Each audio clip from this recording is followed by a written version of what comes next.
Hello and welcome to PFF Wire. I'm Doug Kyed, joined as always by Brad Spielberger. Brad, it's Wednesday afternoon. How are you doing? Great. Looking forward to the rematch of the century. And that I mean, of course, the Atlanta Falcons, Carolina Panthers Thursday night matchup.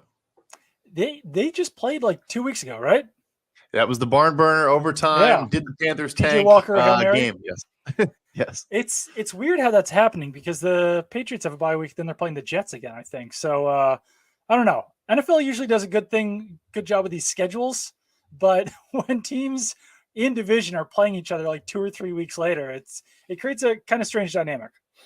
Couple of them. I know you mentioned Jets Patriots. Of course, now I can't think off the top of my head, but I know there's a couple others as well where, like, within a month, they're playing twice and not towards the end of the year because that makes a little more sense if you get, like, two Vikings Packers matchup last month of the season. But yeah, anyway, the schedule makers, figure it out.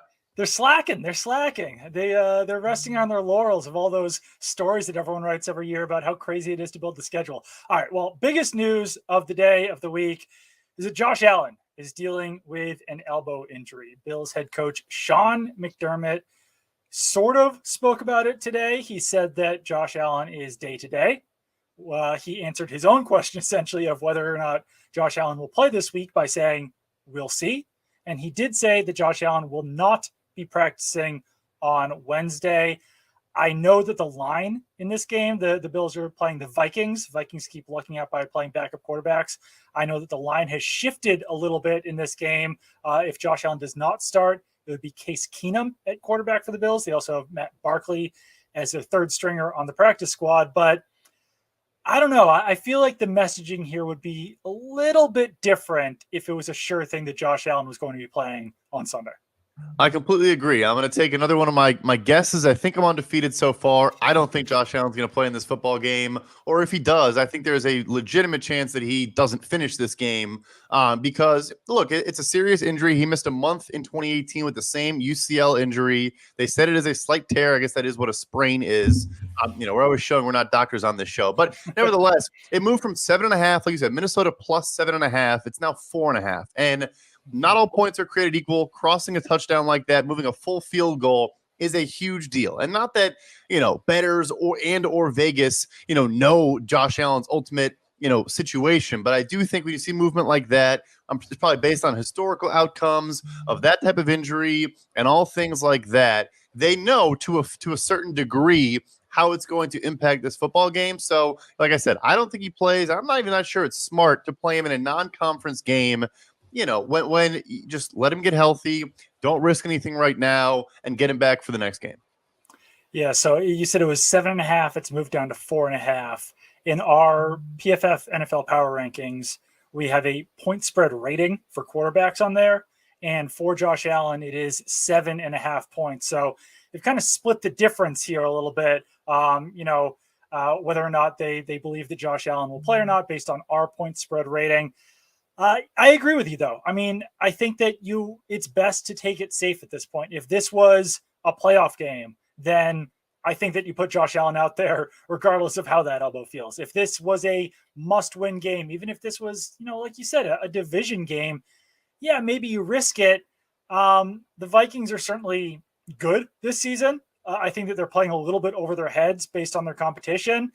And I actually think that, based on the rest of the talent on the Bills roster, they still have a chance to win this game with Case Keenum as their quarterback. They could certainly have a worse backup behind Josh Allen.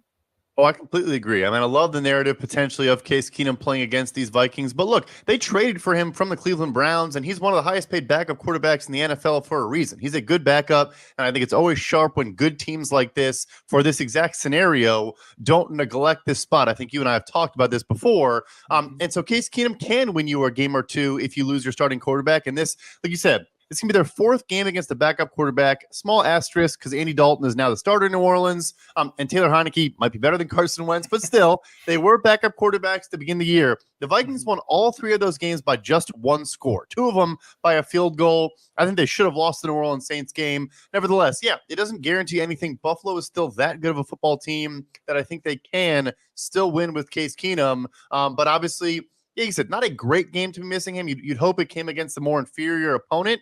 But I think there's another interesting narrative here is this is what happens when there's only one bye in the playoffs, is that every game has this elevated importance. And yes, they have the tiebreaker over Kansas City, which is massive. But, one loss to Miami, a couple other teams in the AFC could be in the hunt for that 1 seed, and that makes it's really hard to miss any game. But ultimately, it's all about the playoffs. A 1 seed hasn't won yet in this new revamped structure with 7 teams. It's been, the non-1 seed so far.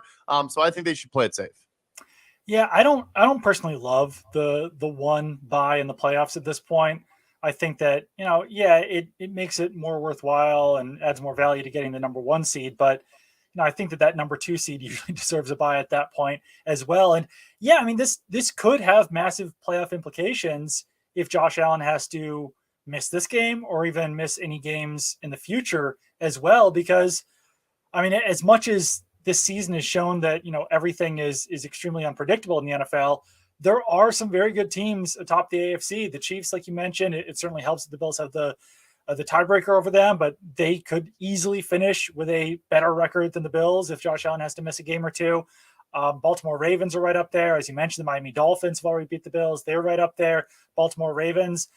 So it certainly does make things a little bit more difficult for the Bills. And it hurts as well that they lost that game against the Jets. If they had beat the Jets on Sunday, I think you would feel a lot better about sitting Josh Allen for 1 game. But, especially just between the Bills and the Chiefs, every loss just counts so much. No, 100%. You can't afford any of them. And the Chiefs have done well so far in their division, whereas the Bills have lost their 2 losses. They're both 2 divisional opponents. I just checked really quick. So next week is against the Browns. Still the Jacoby Brissett Browns in Buffalo. Funny, it would be another revenge game for Case Keenum, so to speak. But also, those defenses, those teams are familiar with the quarterback. So it kind of goes both ways. But maybe you're not super concerned about that one because it's, the Browns are not a, formidable opponent, but they're good. I think they're better than their record. It's not a great timing, for a Josh Allen injury.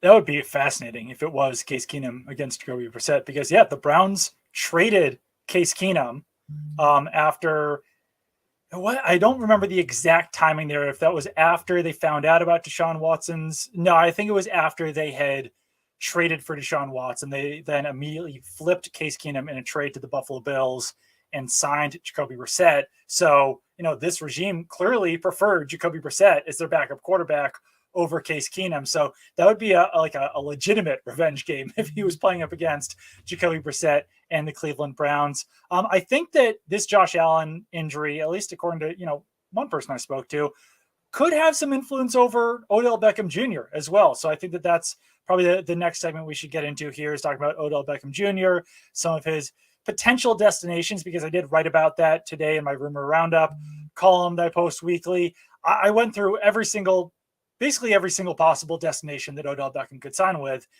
And the leaders, the clear favorites among everyone that I was talking to were the Bills and the Dallas Cowboys. Person I spoke to who's closest to Odell Beckham Jr. said, Bills are the favorite, Dallas Cowboys close behind. And basically everyone around the NFL was saying either Bills or Cowboys. There was a few other teams that received votes, but those were the 2 big ones. But one person did say, if Odell Beckham Jr. signs soon, you'd probably prefer a little bit more clarity on this Josh Allen elbow injury before he decides who he wants to play with this season. And, Odell Beckham Jr. did say in an interview that he wants this to be a long-term situation. He wants to buy a house where he's playing. But I also think that, based on what I've heard from people around the league, he wants to go to a place where he's got the best chance to win, not only in the future, but this season as well. So it doesn't seem like this is going to be a long-term issue for Josh Allen. It seems like he should be back, relatively soon. But an elbow injury on your throwing arm is not the greatest situation to be in as an NFL quarterback. That's pretty gnarly too. And there's the slow mode version I'm sure people have seen on Twitter of, the torquing and getting hit by the Jets player. It looks like, that hits bad. It looks bad. Right. I think of those 2 teams, let's stick there, although I think the 49ers are interesting, even with their kind of embarrassment of riches at weaponry now. He almost was a 49er, it sounded like last year when he went to the Los Angeles Rams. But those top 2, I think the Bills need him the most. I've kind of been saying this. I'm kind of a broken record. I think the Jets really showed us, but they don't have enough talent at wide receiver. They don't. If the one thing that might hold them back from winning a Super Bowl, in my opinion, is if either they play a team that can take the Stephon Diggs out of a game, or, obviously if an injury, transpires there and there's not a lot of depth. So that one for me, but for me, Dallas, I think, makes the most sense from the team perspective. And I didn't like the fact that they went after Brandon Cooks. I didn't not like it, but it didn't totally make sense to me. You trade Amari Cooper away for nothing, and then you're going to turn around and maybe flip a day 2 pick for a similar wide receiver on a massive contract as well. Where I liked Odell Beckham Jr. is the Cowboys are fourth lowest in cash spending in 2022. Like, yeah, their cap is kind of getting over some older contracts, but they went cheap this year. They made a decision to not spend a lot. They have money, cash available. And if he does really want this multi-year deal, I think it makes all the sense in the world. They could get great value. Maybe sign to a 3-4 year deal for, around Michael Gallup's $11.5 million per year, maybe a little bit more than that. But I think it's a slam dunk potentially, because you do it, by the time he's off the books is probably when CeeDee Lamb gets his potentially massive deal. You get depth that you do need there. Noah Brown's been solid, but obviously CeeDee Lamb, a healthier Gallup, a healthier Odell Beckham Jr. is a legit trio of wide receivers. And I think they're the second best team in the NFC. So I think that could be a lot of fun and just makes a ton of sense for both parties. Yeah, and among the people that I did poll, the most people said the Dallas Cowboys. I think that was based on some of the news over the weekend about the Cowboys being in on them, and then also comments from Jerry Jones and Mike McCarthy. And low cash spending, they only have the 20th most cap space entering the 2023 season. So, they probably couldn't overload his contract, or at least his cap hit next year if they did sign him to a long-term deal. But like you said, if it's a 3-4 year deal, then they could backload that a little bit into 2024 and 2025. And yeah, I agree with you. I don't love the idea of trading away Amari Cooper for a 5th round pick and then turning around and trading for Brandon Cooks, but signing Odell Beckham Jr., I don't know, if you can get him for less than $20 million a year, then yeah, that probably makes sense. I know that, Amari Cooper at least is less injury prone, might be a better player at this point in their careers, but they're at least somewhat similar, where if you can add Odell Beckham Jr. for less money per year, and then also get a 5th round pick, then yeah, probably winds up working out in the long run. And I totally agree with you about the Bills. They definitely need another wide receiver. Stephon Diggs is taking up so much. That is such a large chunk of their overall passing yards this season. Gabe Davis had one monster game, but he's also been held to less than 40 yards for most of his performances this season. Isaiah McKenzie hasn't stepped up. They lost Cole Beasley and Emmanuel Sanders this offseason. Even Dawson Knox, I believe, has less than 200 yards on the season, so he hasn't been getting quite as involved as a lot of people expected him to be getting. But just some other teams that did receive votes out there. You mentioned them, the San Francisco 49ers. They would kind of have an embarrassment of riches as far as offensive playmakers go, with Deebo Samuel and George Kittle, Christian McCaffrey, even Brandon Ayuk in there. But, they could certainly use an upgrade at their 3rd wide receiver spot. One interesting one, though, was the Minnesota Vikings, who are 7-1 on the season. Justin Jefferson, another LSU guy. They just traded for TJ Hawkinson, but you could argue that they could still use one other playmaker in that offense, just because Adam Thielen's getting up there in age. If they had any injury to either Justin Jefferson or Adam Thielen, it would significantly impact their chances this season. The last point there is the key for me. I mean, also, look, he knows Kevin O'Connell from their time spent with the LA Rams last year. Obviously, the Vikings head coach, so they probably worked a lot together as the offensive coordinator in LA. Probably had a big role in getting him acclimated to that offense. And yeah, the LSU connections. Hunter's an LSU guy, I want to say as well. They got a couple of LSU guys in that team. So I think I couldn't agree with you more there, because if it's going to be this multi-year deal, Adam Thielen is still producing. He's still this red zone kind of nightmare for opponents, but you can just see it with him. We're getting to the end of the road there. I think he's a very, very good player, has been for a while, but maybe you bring in Odell to be that wide receiver 2 as early as 2023 or maybe 2024. I think they make a ton of sense as well. A few other teams that receive votes from people that I polled. Baltimore Ravens, I've mentioned them before. Out of any contending team in the NFL, they have the clearest need for a wide receiver after Rashad Bateman went down for the season with an injury. Green Bay Packers at 3-6. I just don't know what the motivational factor there for Odell Beckham Jr. would be, especially if it's a long-term deal where, unless Aaron Rodgers is telling him, off the record, I'm coming back next season. I don't know if you'd necessarily want to sign a long-term deal there with Green Bay. And then One other one that received a vote, which I found interesting, was the Cincinnati Bengals. Someone, it was a pro personnel director, so someone who's certainly tied in with things going on around the NFL, said that was a sleeper team. He mentioned the Bills and Cowboys as the top two options, but then he said my sleeper team would be the Bengals. Obviously depends on Jamar Chase's injury, but he also mentioned the LSU connection there. Joe Burrow went to LSU. Jamar Chase went to LSU. They would definitely have an embarrassment of riches at wide receiver, not only this season, but also next season, because T. Higgins and Tyler Boyd are both signed through next year. But in the interim, they could certainly use Odell Beckham Jr., especially if he is willing to sign a shorter term deal there.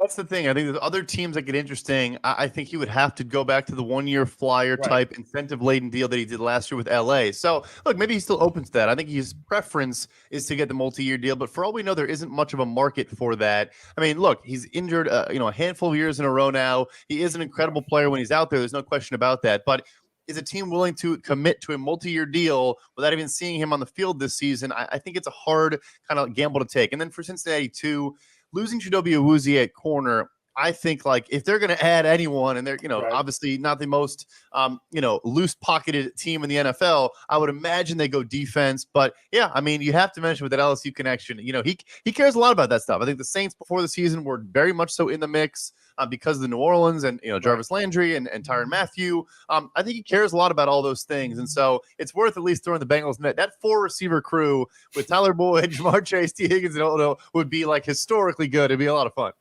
Yeah, it would be absolutely impossible to defend.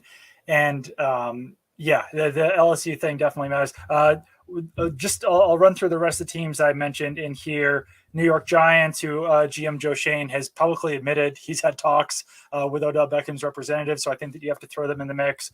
Los Angeles Rams, they're 3-5. They're kind of in a similar situation as the Green Bay Packers. So not sure if anything gets done there. Chiefs just added Kadarius Toney, but they're in there as well. Los Angeles Chargers, they've dealt with so many injuries this season that I'm not sure if it's really reasonable for them to contend this year. And then the final one would be the Tampa Bay Buccaneers, where it's a better situation than Green Bay because they're a better team. They're 4-5. I thought that they showed a little bit enough on Sunday to say that they could still be contenders, but it's that same situation at quarterback where Tom Brady is a free agent after the season. There's obviously a chance at any moment or at any time that he could retire after the season. So I don't think that Odell Beckham Jr. is going to commit to a long-term deal with the Tampa Bay Buccaneers if he doesn't know where Tom Brady's going to be playing in 2023. Yeah, totally fair. I wish the Chargers made more sense because I think it does. They still lack the guy that can separate early in the play. And it's just they have Mike Williams. I guess Keenan Allen can do that, but he hasn't played basically the entire season. I think he just adds a great element. Josh Palmer's a good wide receiver 3, probably a good wide receiver 4, an above average wide receiver 3. A young player, but and he has played well when they've been missing guys. But nevertheless, that would have been, if they were a little bit healthier, I think it would have been so much fun to go back to LA. Different team with the young quarterback. Maybe it makes sense there. The Buccaneers, besides the record, right, if he does want this long-term deal, the Tampa Buccaneers make zero sense. Yeah, pretty much. And I agree with you about the Chargers. And if it's not just about this season, then he would have a good shot at winning a Super Bowl at some point with the Los Angeles Chargers. But, losing Rashawn Slater, Austin Johnson, and J.C. Jackson, the fact that Keenan Allen's been out, the fact that Joey Bosa's been out, it's such a tough situation for the Chargers. And I actually give them a lot of credit for still being 5-4 on the season, despite all of those injuries, despite everything that's been going on. And even those injuries at wide receiver, Justin Herbert has not been the same player that he was last season or even in his rookie year. So I think that Brandon Staley deserves a decent amount of credit. They're actually 5-3 on the season. They're not 5-4. So even better, credit to the Chargers there. All right, let's move on to our next topic here. And I forgot to have our rundown in front of me. So I'm just going to scroll real quick. We saw some cuts yesterday. That's what it is.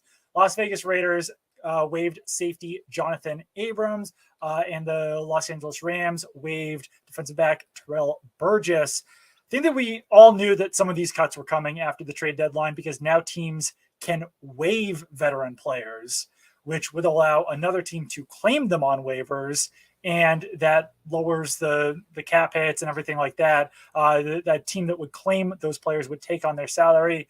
We're recording this at around 1:30 right now. So it's certainly possible that by the time that you listen to this, you will know whether Jonathan Abrams or Terrell Burgess have been claimed. But two decent players to be hitting the market at this point in the season. I think Burgess is more interesting to me. Abrams has the former first rounder tag. He's been like a bottom 10 graded safety for us 3 years in a row. I think he's honestly one of those guys that maybe is a more of a hybrid linebacker type and, kind of like a Landon Collins career journey. He just cannot cover. There was actually a play in that last game against Jacksonville that may have been the reason he got cut because he just got left, kind of just was in no man's land. And Trevor Lawrence threw a ball over his head. I want to say to Zay Jones, maybe Christian Kirk. And it was just like, what are you doing? Burgess to me is more interesting. I think there's multiple connections. The first being Brandon Staley in LA. We just talked about them. Nasir Adderley hasn't been benched, but they've been playing a little high Gilman. They haven't clearly been in love with Nasir Adderley's play. So maybe you bring him in to play opposite Derwin James. And then the Lions. They lost Tracy Walker for an extended period of time. Brad Holmes, the GM, again has a connection to Terrell Burgess as a former Rams assistant GM. So both of those teams could use safety. They have the obvious connection. I think those are interesting. Maybe the Giants, I guess, with Xavier McKinney's situation. I think there could be a couple teams in the mix there. Absolutely. All right, next piece of news here. Jaylen Warren could see an increased workload with the Pittsburgh Steelers. That Najee Harris pick. Najee Harris, great guy off the field, had a good career there at Alabama, but he has not had the explosiveness that you would want out of a first-round running back. And it's pretty telling if the Steelers are thinking about decreasing his workload, at this point in his career. I don't think that the offensive line situation has necessarily helped there in Pittsburgh at times, but he's also just not producing with yards after contact or forced missed tackles or some of those advanced stats that we can provide. Yeah, and this isn't supposed to be a victory lap, but we panned it as one of the worst picks, and not just because of always the running backs and how we feel about that position from an investment standpoint. And also an older player, not a very explosive player, like you said. It seems like one of the most likable guys in the world off the field, and is a good player, but just no explosiveness this year. Does have the Lisfranc issue, but also these are just guys that went in the 10 picks after him at 24. It was. You have Greg Newsome, great young corner for the Browns. Rashad Bateman maybe hasn't been as good as expected, but a good young receiver. Gregory Rousseau having his third-year breakout as an edge rusher. Odafe Owe having his third-year breakout as an edge rusher. Tyson Campbell, one of the best young cornerbacks in the NFL right now. Javon Holland, one of the best young safeties in the NFL right now. Landon Dickerson, they sure could have used him at guard. Christian Barmore, great interior defensive lineman when healthy. Tevin Jenkins for the Bears, now our third highest graded guard the last month. Like, just so many guys, not only that are, looking better. And this isn't just kind of like hindsight. Now they all look good and now it works. But these were guys at premium positions the Steelers needed to address. And you went a different direction there when you knew you had a bad offensive line.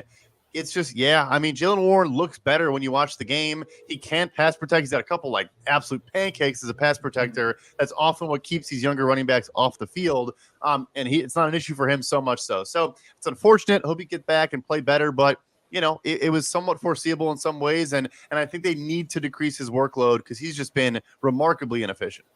Yeah, and I know that, like you said, we panned that pick over at PFF, but it was almost so obvious that I feel like it didn't get the national panning that a first-round running back usually gets because, I think that he was mocked to the Steelers in, every single mock draft, on the internet leading up to last year's draft. So it was just all right, it happened. The panning almost happened beforehand because everyone expected the pick to actually happen there.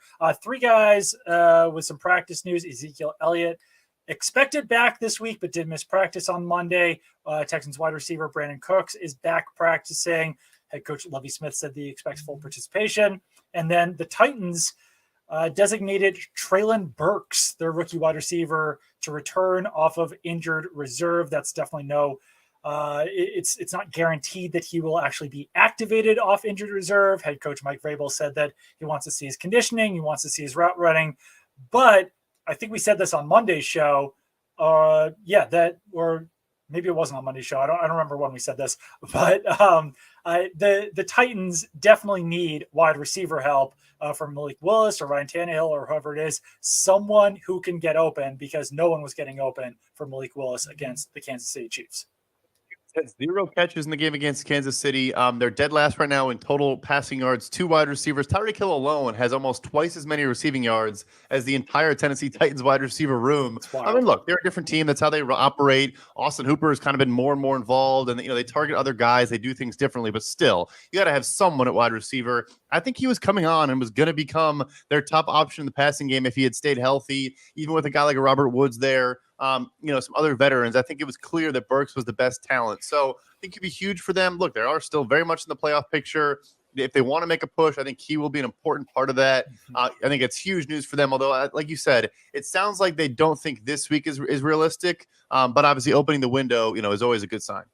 One other piece of news from the week: we didn't get a chance to talk about the wild Colts press conference that took place on Monday night during Monday Night Football, which I'm sure that the NFL wasn't thrilled that Jim Irsay drew attention away from an actual NFL game to introduce Jeff Saturday in a somewhat, I guess I would say, unhinged press conference. But that's kind of the way that Jim Irsay usually is in settings with reporters saying, I don't know how to make sausage.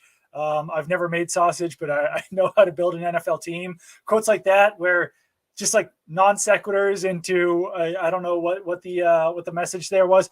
But during that press conference, Jeff Saturday, their interim head coach, said that he was going to decide on an offensive play caller on Monday night. He decided on Parks Frazier, who's a pretty young assistant on the Colts, only 30 years old, was the pass game coordinator, assistant quarterbacks coach.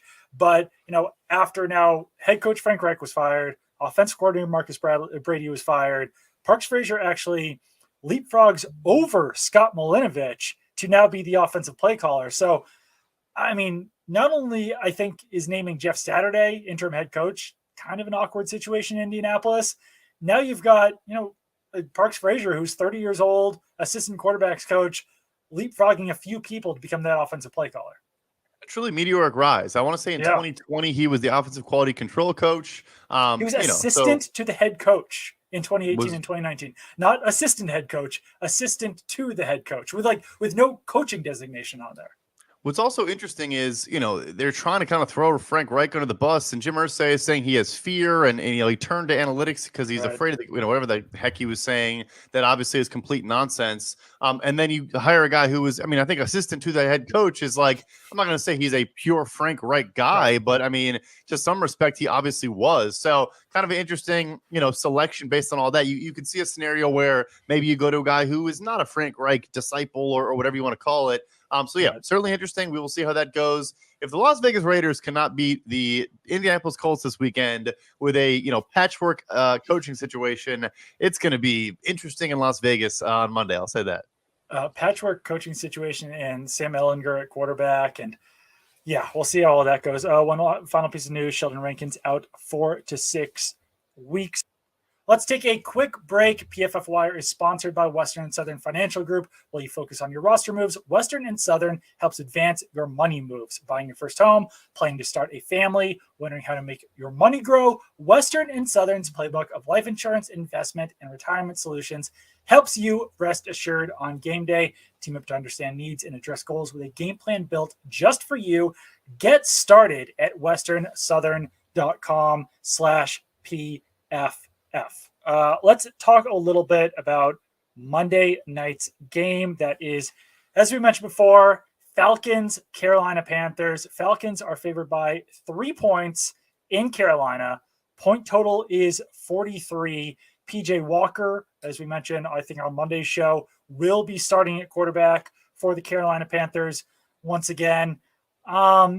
Just off the top here, I probably do like the Falcons a little bit more in this game. I think that they've showed both of these teams have actually shown some life this season, but I think that you can just depend on the Falcons a little bit more than the Panthers at this point. Yeah, I think it's totally fair. That game a couple of weeks ago we talked about was pretty crazy. Yeah. The short Thursday turnaround, I guess maybe because they played so recently, it's less of a factor. They kind of know what they're going to see. And, the thing that scares me with Atlanta, I agree with you, but the lack of cornerbacks, obviously AJ Terrell, I don't think is going to play in this game. And they can't generate much of a pass rush. When PJ Walker had that, 6 big time throw, massive performance, a lot of that was when kept clean. He struggles against pressure. I mean, obviously all quarterbacks do, but the disparity between his clean pocket and pressure quarterback grade is an even wider gap than kind of the standard one. And Atlanta does not really do well at creating quarterback pressure. So it's going to be fascinating. I think, again, we've probably said this too many times in a row, but I think both of us like some prior props, maybe even more than a bet on the game itself. I'll let you kick things off there. Yeah, one more note on PJ Walker. There is kind of this theory around the NFL that it takes opposing teams, 2 to 3 weeks to figure out a backup quarterback. And we certainly saw it with the Patriots, with Bailey Zappi, where he had 2 really good starts, then fizzled in that Monday night game against Chicago Bears. We saw it with PJ Walker as well, where he had 2 tremendous performances before really bottoming out last week. So I guess that this game against the Falcons will put that theory to the test, because the Falcons have already faced PJ Walker. They know what he can do against them, and now they have a chance to correct that a little bit. So one bet that I like in this game is Falcons rookie running back Tyler Algier over 39.5 rushing and receiving yards. I know that Cordell Patterson was back last week. He scored 2 touchdowns. I think that he'll certainly be a big part of that offense. But I also think that an ideal situation for an NFL team with Cordell Patterson as your top running back is to have a shared workload there in the backfield. And Marcus Mariota has not thrown the ball that much this season. Cordell Patterson is a good player, but I don't think that you want him to get 30 carries a game or 25 carries a game. And Tyler Algier has been fantastic for the Falcons this season as a rookie running back. In my 1-up, 1-down for the Week 9 slate of games, Cordell Patterson had 2 touchdowns. Tyler Algier was the better running back. He ran for 99 yards. He was out there picking up a lot of those yards after contact, forcing a lot of missed tackles. So I think that we do see a 2-headed monster there for the Falcons moving forward between Cordell Patterson and Tyler Algier. And after gaining 99 yards simply on the ground in Sunday's game, I don't know. I mean, maybe I'm missing something here. I know that the Panthers do have a stout defense despite their record this season, and they can certainly stop the run. But I like Tyler Algier to have probably significantly more than 39.5 rushing and receiving yards. I like that a lot, and it's funny because I'm actually going to jump on the other guy. I agree with you. I think it's going to be a true committee. I think it would make sense to be a true committee. The Falcons lost Matt Hennessy on the offensive line, and they're going to run the ball a ton because Brian Burns and Derek Brown and this Carolina Panthers front, they already don't drop back to pass much at all before that. But I think they're going to pound the rock a ton. We run at Brian Burns. He's not a great run defender. That's kind of how you neutralize him. Right. But I have Cordell Patterson over 7.5 receiving yards. So last week, he had 1 catch for 9 yards. They're going, obviously the former wide receiver, he has those skill set, but it's really just screen passes. And then a guy just is a steamroll, steam engine going forward on the screen pass. I think that could hit with 1 catch. And I think there will be some check down availability here that Mariota could look to get the ball out of his hands quickly against his Panthers front. So yeah, I still love your bet, but I also think just, betting on Patterson's basically getting 1, maybe 2 catches and going over 7.5 yards. I mean, I think that both of those running backs could be very impactful moving forward, just because, as we mentioned, the Falcons don't throw the ball a lot. Both of them are very talented players. Cordell Patterson, one of the most fascinating stories over the last decade or so in the NFL, where 2013 first-round pick was basically like a glorified return specialist for the Minnesota Vikings, goes to the Raiders, receives a few carries out of the backfield, goes to the Patriots, where he's kind of a return specialist once again, until basically every single running back on their roster got hurt, and they were forced to put Cordell Patterson as their starting running back for a few games. And he had a brief spell with the Chicago Bears where maybe they didn't use him quite as well as the Patriots did and the Atlanta Falcons have. But yeah, it's rejuvenated his career, and he's like 31, 32 years old, something like that, and playing the best ball of his life. And especially at running back, where running backs are usually at their peak when they're 25, 26 years old. Cordell Patterson is doing it quite a bit older. So really fun story. But yeah, I'm sure that everyone will be making fun of that Thursday night game, but I will be watching every snap of it. Anything else you want to touch on before we go here? Oh yeah, I'm with you. Everyone making their jokes can kick rocks. I'm going to watch every snap. And are we degenerates? Maybe, but that's the reality of the situation. All right. Well, we will be back with you guys again on Friday. As I mentioned earlier, we are recording this ahead of time. So if you listen to it and we're like dumb about anything or wrong about anything, or if Odell Beckham Jr.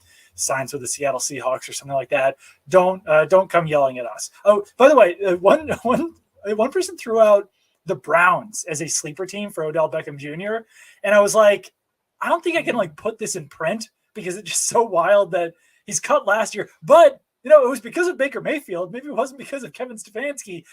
But I even said in the piece that, someone threw out a sleeper team that I thought was a little bit too outlandish to put out there. But I just want to say here, if Odell Beckham Jr. signs with the Browns, I was on it first. Hibernating on that one. No, you got to say it. Yeah, I think honestly though, if they were like 5-3 with Deshaun Watson returning, maybe there's more cred to it. But yeah, that would be quite funny. I know his issue was primarily with Baker Mayfield. I don't think he kind of won over the locker or won over the coaching staff or the front office with kind of his pushing his way out of there either. All right. Well, keep it on PFF.com for all of your news and analysis. Download the PFF app. Subscribe to PFF Plus, $79.99 a year. Make sure to follow Brad on Twitter at PFF_Brad. Follow me on Twitter at Doug Kyed. And we will be back with you guys again on Friday.